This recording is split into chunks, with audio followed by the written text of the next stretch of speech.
ನಾವು SC ST ಪ್ರಾಪರ್ಟಿಗಳನ್ನ ಯಾವತ್ತೂ ಸಹ ಜನಸಾಮಾನ್ಯರು ತಗೊಳ್ಬೇಡಿ ಅಂತ ಯಾಕೆ ಹೇಳ್ತಾ ಇರ್ತೀವಿ ಅಂದ್ರೆ, ನಮ್ಮಲ್ಲಿ PTCL ಆಕ್ಟ್ ಕ್ಲಿಯರ್ ಆಗಿ ಹೇಳ್ಬಿಟ್ಟಿದೆ. ಯಾವುದೇ ಪರಿಶಿಷ್ಟ ಜಾತಿ ಮತ್ತು ಪಂಗಡದ ಜಮೀನುಗಳನ್ನ ಪರಬಾರೆ ಮಾಡುವುದಲ್ಲ ನಿಷಿದ್ಧ ಅಂತ. ಕಾನೂನು ಯಾಕೆ ಪರಿಶಿಷ್ಟ ಜಾತಿ ಮತ್ತು ಪಂಗಡಗಳಿಗೆ ಜಮೀನನ್ನ ಲ್ಯಾಂಡ್ ಇದು ಗ್ರಾಂಟ್ ಮಾಡಿರುತ್ತೆ ಅಂದ್ರೆ, ಅವರು ವ್ಯವಸಾಯ ಮಾಡ್ಕೊಂಡು ಜೀವನದಲ್ಲಿ ಉದ್ಧಾರ ಆಗ್ಲಿ ಅಂತ ಮಾಡಿರ್ತಾರೆ. ಬಟ್ ಇಲ್ಲಿ ಸರ್ವೇ ಸಾಮಾನ್ಯವಾಗಿ ಏನಾಗ್ಬಿಟ್ಟಿದೆ ಅಂದ್ರೆ, ಇವತ್ತು ಬೆಂಗಳೂರಿನಲ್ಲಿ ಎಲ್ಲರೂ ಸಹ ಜಮೀನುಗಳನ್ನ ಮಾರ್ತಾ ಇದ್ದಾರೆ. ಇಲ್ದಿರ ಡೆವಲಪ್ಮೆಂಟ್ ಮಾಡಿ ಲೇಔಟ್ ಗಳನ್ನ ಮಾಡಿ ಮಾರಾಟ ಮಾಡ್ಬಿಟ್ಟಿದ್ದಾರೆ. ಇವತ್ತು ಬೆಂಗಳೂರಿನಲ್ಲಿ ಸಮಸ್ಯೆ ಏನಾಗಿದೆ ಅಂದ್ರೆ, ಎಲ್ಲ SC ST ಲ್ಯಾಂಡ್ ಗಳನ್ನ ಇವತ್ತು ಲೇಔಟ್ ಗಳನ್ನಾಗಿ ಮಾರಿ ಮಾರಾಟ ಮಾಡ್ಬಿಡ್ತಾರೆ. ಇಲ್ಲಿ ಸಮಸ್ಯೆ ಏನಾಗುತ್ತೆ ಅಂದ್ರೆ, ಈಗ ಗ್ರಾಹಕರು ಸೈಟ್ ಅನ್ನ ತಗೊಳೋದಕ್ಕೆ ಹೋಗ್ತಾರೆ ಅಂತ ತಿಳ್ಕೊಳ್ಳಿ. ಅಲ್ಲಿ ಅವರು ಪರಿಶಿಷ್ಟ ಜಾತಿ ಮತ್ತು ಪಂಗಡಕ್ಕೆ ಸೇರಿದವರು ಆಗಿದ್ದಾರೆ ಅಂತ ಗೊತ್ತಾಗೋದು ಹೇಗೆ?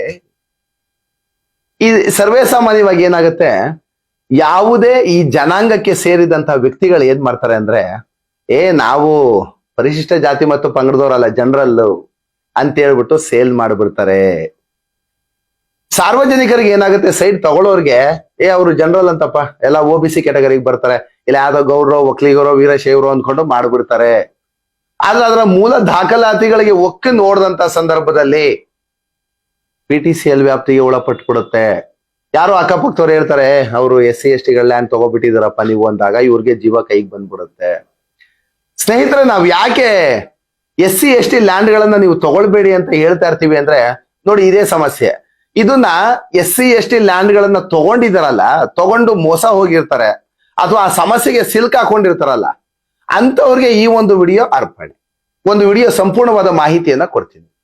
ನೋಡಿ, ನಮ್ಮ ಬೆಂಗಳೂರು ಗ್ರಾಮಾಂತರ ಮತ್ತೊಂದು ನಮ್ಮ ಕರ್ನಾಟಕದ ಸುತ್ತಮುತ್ತಲ ಎಲ್ಲಾ ಭಾಗಗಳು ಕೂಡ SC ST ಲ್ಯಾಂಡ್ ಗಳನ್ನ ನೀವು ತಗೋಬಿಟ್ಟಿರ್ತೀರಾ, ಅಥವಾ ನಿಮ್ಗೆ ಅವ್ರ ಜಾತಿಯನ್ನ ಹೇಳ್ದಲೆ ಮಿಸ್ಲೀಡ್ ಅನ್ನ ಮಾಡಿ ನಿಮ್ಗೆ ಮಾರಾಟ ಮಾಡ್ಬಿಟ್ಟಿರ್ತಾರೆ. ಅಂತ ಸಂದರ್ಭದಲ್ಲಿ ನಾವ್ ಏನ್ ಸರ್ ಮಾಡ್ಬೇಕು? ಜಾಗದ ಹತ್ರ ಹೋದ್ರೆ ಸಾಕು ಸರ್ ಅಟ್ರಾಸಿಟಿ ಆಗ್ತೀವಿ ಅಂತಾರೆ.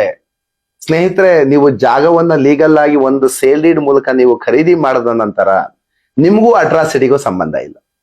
ನೀವು ಜಾಗವನ್ನ ತಗೊಂಡಿರ್ತೀರಾ, ನೀವು ಸೈಟ್ ಓನರ್, ಅವರು ಮಾರಿರ್ತಾರೆ ಸೆಲ್ಲರ್ ಅವರು. ಈ ಸೆಲ್ಲರ್ಗೂ ಮತ್ತು ಬೈಯರ್ಗೂ ನಡುವೆ ಅಟ್ರಾಸಿಟಿಗೂ ಜಾತಿ ನಿಂದನೆಗೂ ಏನು ಬದ್ಧತೆ ಇದೆ? ಸರ್ವೇ ಸಾಮಾನ್ಯವಾಗಿ ನಮ್ಮಲ್ಲಿ ಈ ಲಿಟಿಗೇಷನ್ ಪ್ರಾಪರ್ಟೀಸ್ ಅಂತ ಏನ್ ಕರಿತೀವಿ, ಮಾತೆತ್ತರು ಏನ್ ಮಾಡ್ತಾರೆ ಅಂದ್ರೆ, SC ST ಲ್ಯಾಂಡ್ ಗಳನ್ನ ನೀವು ಖರೀದಿ ಮಾಡ್ಬಿಡ್ತೀರಾ ಅಂತ ತಿಳ್ಕೊಳ್ಳಿ. ಪಾಪ ಅವರು ಟು ಬಿ ಜೆನ್ಯೂನ್ ಆಗಿ ಸೇಲ್ ಡೀಡ್ ಮಾಡಿರ್ತಾರೆ, SR ವ್ಯಾಲ್ಯೂಯೇಷನ್ ಕಟ್ಟಿರ್ತಾರೆ, ರಿಜಿಸ್ಟ್ರೇಷನ್ ಮಾಡಿಸ್ಕೊಂಡಿರ್ತಾರೆ. ಜಾಗದ ಹತ್ರ ಹೋದ್ರೆ ಸಾಕು ಅಂಬೇಡ್ಕರ್ದು ಫೋಟೋ ಹಾಕ್ಬಿಡೋದು, ಇದು ದಲಿತ ಜನಾಂಗಕ್ಕೆ ಸೇರಿದ ಜಮೀನು ಅಂತ ಹಾಕ್ಬಿಡ್ತಾರೆ. ದುಡ್ಡು ತಗೊಳ್ಳುವಾಗ ಯಾವ ಜನಾಂಗ ಅಂತ ಗೊತ್ತಿರಲ್ವಾ? ಮಾರುವಾಗ ಪಾಪ ಅವರು ಕಷ್ಟ ಬಿದ್ದು ಸಂಪಾದನೆ ಮಾಡಿ ದುಡ್ಡನ್ನ ಕೊಟ್ಟಿರ್ತಾರೆ. ಆಗ ನಿಮ್ಗೆ ಯಾವ ಜಾತಿಯ ದುಡ್ಡು ಅಂತ ಗೊತ್ತಿರಲ್ವಾ? ನಿಮ್ಗೆ ಜಾತಿಯನ್ನ ದುರುಪಯೋಗ ಪಡಿಸ್ಕೊಳ್ಬೇಕು ಅಂದ್ರೆ ಈ ರೀತಿ ಎಲ್ಲ ಮಾಡೋದು. ಆಮೇಲೆ ಏನಾಗುತ್ತೆ, ಈ ಸರ್ವೇ ಸಾಮಾನ್ಯವಾಗಿ ನಾವು ನೂರಾರು ಕೇಸ್ಗಳನ್ನ ಅಟೆಂಡ್ ಮಾಡ್ತಾ ಇರ್ತೀವಿ. ಜಾತಿಯನ್ನ ಎಷ್ಟು ಮಿಸ್ಯೂಸ್ ಮಾಡ್ಕೊಳ್ತಾರೆ ಅಂದ್ರೆ, ಪಾಪ ಅವ್ರಿಗೆ ಲ್ಯಾಂಡ್ ಓನರ್ಗೆ ಏನಾಗುತ್ತೆ ಅದು ಗೊತ್ತೇ ಆಗೋದಿಲ್ಲ. ಯಾರು ಹೇಳ್ಕೊಟ್ಬಿಡ್ತಾರೆ, ನಿಮ್ಗೆ ಸಮಾಜ ಕಲ್ಯಾಣ ಇಲಾಖೆನಲ್ಲಿ ನಮ್ಮ ಜಾರಿ ನಿರ್ದೇಶನದಲ್ಲಿ ಅಟ್ರಾಸಿಟಿ ಕೇಸ್ ಬುಕ್ ಮಾಡಿದ್ರೆ ಸಾಕು ದುಡ್ಡು ಬರುತ್ತೆ, FIR ಹಾಕಿದ್ರೆ ಸಾಕು ಅವ್ರಿಗೆ ದುಡ್ಡು ಬರುತ್ತೆ. ಇವೆಲ್ಲ ಏನಾಗುತ್ತೆ, ಕಾನೂನನ್ನ ದುರುಪಯೋಗ ಪಡಿಸ್ಕೊಳ್ಳೋದು. ನಾನು ನೋಡಿದೀನಿ, ತುಂಬಾ ಜಾಗಗಳನ್ನ ನೋಡಿದೀನಿ. ಆಮೇಲೆ ನೀವು ಸಾರ್ವಜನಿಕರು ತುಂಬಾ ಅಬ್ಸರ್ವ್ ಮಾಡಿಬೇಕಾದ್ರೆ, ನೀವ್ ಯಾವಾಗ SC ST ಲ್ಯಾಂಡ್ ಗಳನ್ನ ತಗೊಂಡ್ಬಿಡ್ತೀರಾ, ತಗೊಂಡಾಗ ನಮ್ಮ ಮಕ್ಕಳು ಸಿಗ್ನೇಚರ್ ಹಾಕಿಲ್ಲ, ನನ್ನ ಹೆಂಡತಿ ಮಕ್ಕಳಿಗೆ ಈ ಮಾಹಿತಿನೇ ಗೊತ್ತಿಲ್ಲ, ನಾನು ಅವ್ರ ಹೆಂಡತಿ, ನೀವು ನನ್ನ ಗಂಡಂಗೆ ಕುಡಿಸ್ಬಿಟ್ಟು ಸಿಗ್ನೇಚರ್ ಹಾಕಿಸ್ಕೊಬಿಟ್ಟಿದ್ದೀರಾ, ನಮ್ಮ ಮಕ್ಕಳಿಗೆ ಮಾಹಿತಿನೇ ಕೊಡ್ದಂಗೆ ಸಿಗ್ನೇಚರ್ ಹಾಕಿಸ್ಕೊಬಿಟ್ಟಿದ್ದೀರಾ. ಇನ್ನೊಂದ್ಸಲ ಏನಾದ್ರು ಜಾಗದ ಹತ್ರ ಬಂತು ಅಂದ್ರೆ ಅಟ್ರಾಸಿಟಿ ಕೇಸ್ ಬುಕ್ ಮಾಡ್ತೀನಿ. ಅಟ್ರಾಸಿಟಿಗೂ ಸಹ ಈ ಏನು ಜಾತಿ ನಿಂದನೆ ಅಂತ ಬರುತ್ತಲ್ಲ, ಅದಕ್ಕೂ ಸಹ ಕಾನೂನು ಒಂದಷ್ಟು ಇದನ್ನ ಮಾಡ್ಕೋತೀವಿ. ಈಗ ಕಾನೂನುಬದ್ಧವಾಗಿ ನೀವು ಸೈಟ್ ತಗೊಂಡಿರ್ತೀರ, ಕಾನೂನುಬದ್ಧವಾಗಿ ಅವ್ರು ಮಾರಾಟ ಮಾಡಿರ್ತಾರೆ, ದುಡ್ಡು ಕೊಟ್ಟಿರ್ತೀರಾ, ಸಬ್ ರಿಜಿಸ್ಟರ್ DD ಹಾಕಿರ್ತೀರಾ. ಇದಕ್ಕೆಲ್ಲದಕ್ಕೂ ಒಳಪಟ್ಟಂತೆ ನೀವು ಅಟ್ರಾಸಿಟಿಯನ್ನ ಮಾಡ್ತೀವಿ ಅಂತ ಅದನ್ನ ಮಿಸ್ಯೂಸ್ ಮಾಡ್ಕೊಂಡಾಗ ನಿಮ್ಮ ಮೇಲೂ ಸಹ ಕೇಸ್ಗಳಾಗ್ತದೆ. ಸಾರ್ವಜನಿಕರು ನೋಡಿರ್ತೀರ, ಬೇಕಾದ್ರೆ ನೋಡಿ, ಎಷ್ಟೋ ಜಾಗಗಳಲ್ಲಿ ನೀವು ಅನುಭವಿಸಿರ್ತೀರ. ಹೋದ್ರೆ ಸಾಕು ಅಟ್ರಾಸಿಟಿ ಹಾಕೋದು. ನಮ್ಮ ಬಾಬಾ ಸಾಹೇಬ್ ಅಂಬೇಡ್ಕರ್ ನಿಮ್ಗೆ ಹಂಗಾರ ಹಕ್ಕು ಕೊಟ್ಟಿದ್ದೆ ತಪ್ಪ? ನಿಮ್ಮನ್ನ ನೀವು ಸಬಲೀಕರಣ ಮಾಡ್ಕೊಳ್ಳೋದಕ್ಕೆ, ನಿಮ್ಮನ್ನ ನೀವು ಸಮಾನತೆ ಮಾಡ್ಕೊಳ್ಳಿ ಸಮಾಜದಲ್ಲಿ, ನೀವು ಎಲ್ಲರ ಇದರಾಗೆ ನೀವು ಬೆಳೀರಿ, ಸಮಾಜದಲ್ಲಿ ನೀವು ಅದ್ಭುತವಾಗಿ ಬೆಳೀರಿ ಅಂತ ಹೇಳ್ಕೊಟ್ಟು ಒಂದಷ್ಟು ಸಮಾನತೆಯನ್ನ ಸಾರಿ, ನಿಮ್ಗೆ ರಿಸರ್ವೇಶನ್ ಅನ್ನ ಕ್ರಿಯೇಟ್ ಮಾಡಿ. ಪಾಪ ನಮ್ಮ ಅಂಬೇಡ್ಕರ್ ಏನಾದ್ರು ಮಾತಾಡೋದಿದ್ಯಾ ಅಂತ ದೇವಾನು ಪುರುಷರವರು. ಇವತ್ತು ನಮ್ಮ ಭಾರತ ದೇಶ ಒಂದು ಕಾನೂನಾತ್ಮಕ ಸದೃಢವಾಗಿದೆ. ಮತ್ತು ನಮ್ಮ ಪರಿಶಿಷ್ಟ ಜಾತಿ ಮತ್ತು ಪಂಗಡದವ್ರು ಏನಾದ್ರು ಇವತ್ತು ಅಟ್ಲೀಸ್ಟ್ ಎಲ್ಲಾ ರೀತಿಯಾಗೂ ರಿಸರ್ವೇಶನ್ ಅನ್ನ ಮತ್ತು ಒಂದಷ್ಟು ಅವಕಾಶಗಳನ್ನ ತಗೊಂಡಿರ್ತಾರ ಸರ್ಕಾರದಲ್ಲಿ, ಮೀಸಲಾತಿಗಳನ್ನ. ಅದಕ್ಕೆ ಸಂಪೂರ್ಣವಾಗಿ ಅಂಬೇಡ್ಕರ್ ಅವರೇ ಕಾರಣ. ಯಾಕೆಂದ್ರೆ ರಾತ್ರಿ ಹಗಲು ಊಟ ನಿದ್ದೆ ಬಿಟ್ಟು ಕಾನೂನನ್ನ ರಚನೆ ಮಾಡಿದ್ದಾರೆ. ಅಂತವ್ರನ್ನ ನೀವು ಮಿಸ್ಯೂಸ್ ಮಾಡ್ಕೊಳ್ತೀರಾ ಅಂದ್ರೆ ನಿಮ್ಮನ್ನ ಕಾಪಾಡೋದು ಕಾನೂನು ಇದೆ ಅಂತ ಅನ್ಕೊಂಡಿದ್ದೀರಾ? ಖಂಡಿತ ಇಲ್ಲ. ನೋಡಿ ಸ್ನೇಹಿತರೆ, ಯಾವಾಗ ನೀವು SC/ST ಪ್ರಾಪರ್ಟಿಗಳನ್ನ ಖರೀದಿ ಮಾಡಿ ಮೋಸ ಹೋಗಿದ್ದೀರಾ ಅಂದ್ರೆ ನೀವು ಅವತ್ತು ಇಮ್ಮಿಡಿಯೇಟ್, ನಮ್ಮಲ್ಲಿ ಕಾನೂನು ಹೇಗಿದೆ ಅಂದ್ರೆ ನೀವು ಸೇಲ್ ಡೀಡ್ ಅನ್ನ ಮಾಡ್ಬೇಕು, ಶುದ್ಧ ಕ್ರಯ ಪತ್ರ ಅಂತ ಮಾಡ್ತೀವಿ.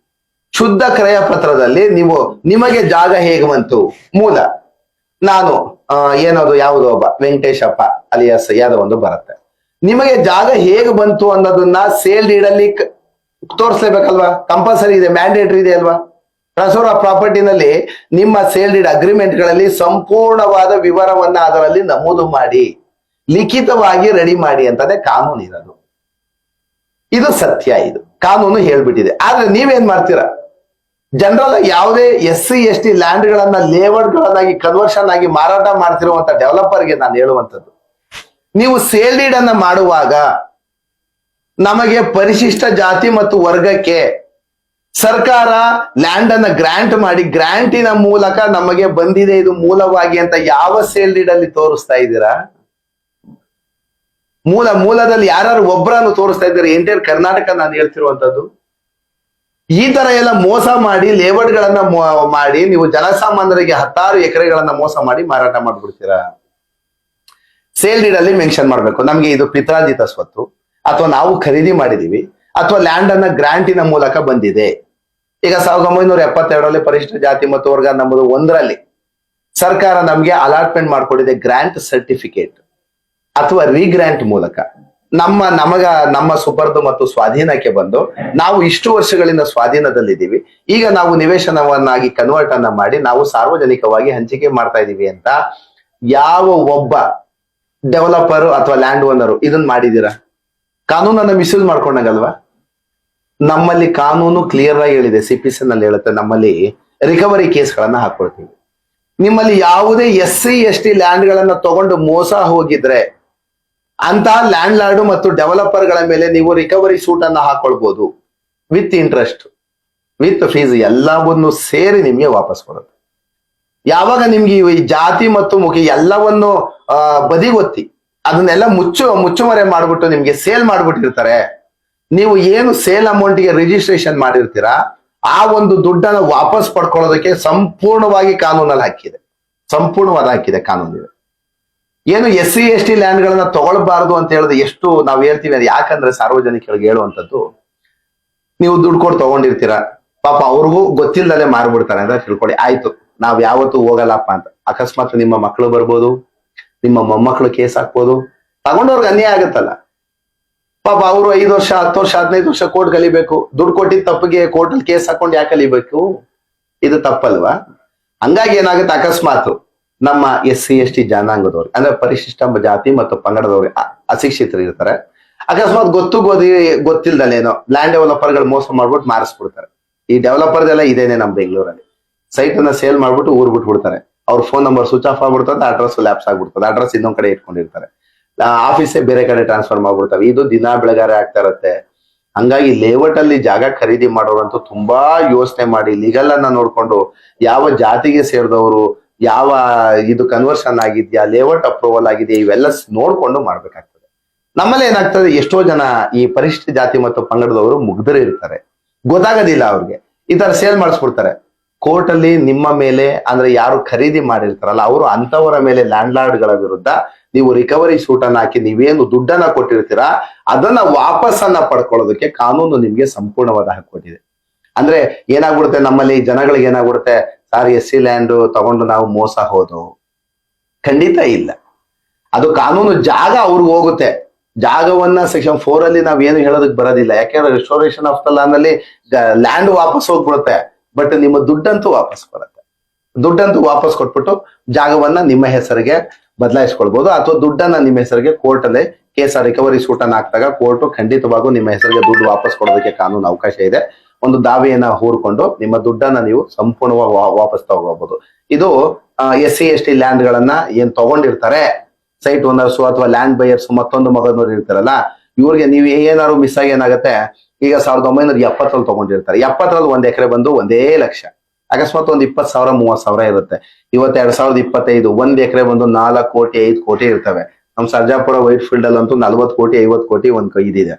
ಪ್ರೆಸೆಂಟ್ ಮಾರ್ಕೆಟ್ ವ್ಯಾಲ್ಯೂ ಅನ್ನ ಕೊಟ್ಟು ರಿಜಿಸ್ಟರ್ ಮಾಡಿಸ್ಕೊಳ್ಬೇಕಾಗ್ತದೆ. ಇದು ಕಾನೂನು ಹೇಳುವಂಥದ್ದು. ಯಾಕಂದ್ರೆ ನೀವು ಅವತ್ತು ಕೊಟ್ಟು ಅಸಂಬದ್ಧವಾಗಿ ಕೊಟ್ಟಿರ್ಬೋದು, ಕೊಡದಲ್ಲೇ ಏನಾರ್ಬೋದು, ಇವತ್ತು ಮಾರ್ಕೆಟಿನ ಇವತ್ತು SR ಸಬ್ ರಿಜಿಸ್ಟರ್ ವ್ಯಾಲ್ಯೂ ಅನ್ನ ಕೋರ್ಟ್ ಲೆಕ್ಕಾಚಾರ ಹಾಕಿ, ಇವತ್ತಿನ ಇದನ್ನ ಲೆಕ್ಕಾಚಾರ ಹಾಕಿ ಗ್ರಾಹಕರಿಗೆ ಏನಿದೆ ಪರ್ಚೇಸ್ ಮಾಡಿದವ್ರಿಗೆ ವಾಪಸ್ ಕೊಟ್ಬಿಟ್ಟು ಭೂಮಿಯನ್ನ, ಇದು 2 ಅವಕಾಶಗಳಿದೆ. ಒಂದು ಶಿಕ್ಷೆ ಮತ್ತು ಪರಿಹಾರ, ಕಾನೂನಲ್ಲಿ 2 ಇದೆ.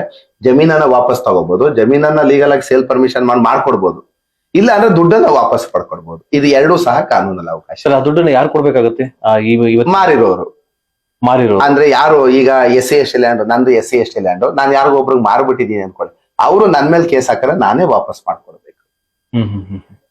ಅಥವಾ 4-5 ಕೈ ಬದಲಾಗಿದ್ರೆ, ನಮ್ಮಲ್ಲಿ 4 ಅಲ್ಲ 5 10 ಕೈ ಬದಲಾವಣೆ ಆಗಿದ್ರು ಸಹ 10 ಜನರನ್ನ ಡಿಫೆಂಡೆನ್ಸ್ ಮಾಡ್ತೀವಿ. 10 ಜನರನ್ನ ಡಿಫೆಂಡೆಂಟ್ ಮಾಡಿಸಿ ಕೇಸನ್ನ ಫೈಲ್ ಮಾಡ್ತೀವಿ. ಅದ್ರ ನಮಗ್ ಮಾರಾಟ ಮಾಡಿರೋರ್ಗೆ ನಾವು ಮಾಡ್ತೀವಿ, ಅವ್ರು ಅದ್ರ ಮೇಲೆ ಅಂದ್ರೆ ಡಿಫೆಂಡೆನ್ಸ್ 10 ಜನನ ಕೋರ್ಟ್ ಮಾಡ್ಬಿಡ್ತೀವಿ. 10 ಜನನು ಬರ್ಬೇಕಾಗ್ತದೆ. ಆ ಕೋರ್ಟ್ ನ್ಯಾಯಾಧೀಕರಣ, ನಮ್ಮಲ್ಲಿ ಟ್ರಯಲ್ ಹೇಗ್ ನಡೆಯುತ್ತೆ ಅದ್ರ ಮೇಲೆ ಯಾರು ಕೊಡ್ಬೇಕು ಅಂತ ನಿರ್ಧಾರ ಆಗುತ್ತೆ.